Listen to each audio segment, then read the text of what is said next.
माझं नाव सपना करण शिंदे। मला माझ्या नवऱ्याने तू नांदत नाहीस, आपण बोलू इकडे म्हणून गावाला धोक्याने फोन करून आम्हाला बोलवलं। माझ्या आई वडिलांनी मी आम्ही तिथं जर येत होतो आणि आलो गावात, तर येताच त्याने माझ्या मुलाला म्हणजे माझे जे सासू आहे, सासूचा मोठा भाऊ आहे ना रामचंद्र जाधव, त्याने माझ्या बाळाला 1.5 महिन्याच्या बाळाला त्यांनी कुऱ्हाडी उचलती मारायला।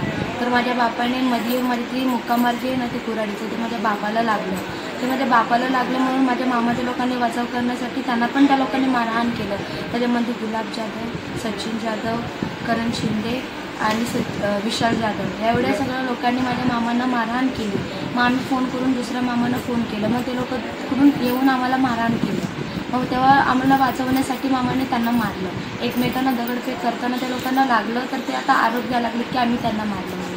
आणि ते मला घाणघाण शब्द वापरत आहेत की तू नवऱ्यावरती नाही आहेस, तुझी नाला आहेस, असं तसं धंदा करतेस म्हणून माझी सासू आणि माझी जाऊ सीताबाई शिंदे ती मला घाणघाण शिवे देते आणि आरोप घालते की हा बाळ आमचा नाही आहे, तुझी नाला आहेस म्हणून।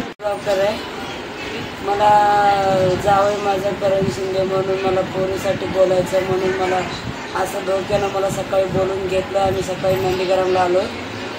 आधीच या लोकांना जे आता नावं घेतले, रामचंद्र जाधव, गुलाब जाधव, अशोक शिंदे, शोभाबाई, नीलाबाई, लक्ष्मीबाई, संगीताबाई हे सगळेजण टपले होते। मग आम्हाला आधी लाठी मारायला केलं।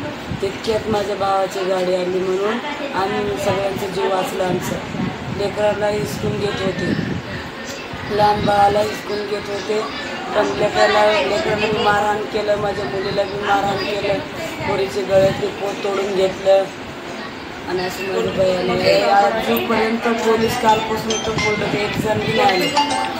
असं मागणी करायला लागले, 5 लाख द्या, 10 लाख द्या, तोच पोरीला नांदून घेतो। पहिलं घर जावं राहतो म्हणून बोललं होतं, आता नाही राहत म्हणून ते सगळ्यांना विरोधीत घेऊन आमच्या विरोधीला आम्हाला मारायला पडलं। आता त्यांना गेलो होतो बोरीला, हा कंप्लीट झालं कालपासून, अजून काही पत्ता नाही कोणी यायचं। मी काय नाही, माझ्या पोरीला न्याय भेटावं, मला बी न्याय भेटावं। हे सगळे जे भालके सगळे जे जमा होऊन आम्हाला माझ्या नवऱ्याला बिवऱ्याला सगळ्यांना मारायला आम्हाला इथं तपलेत। आज माझे भाऊ आहे म्हणून माझा जीव वाचला।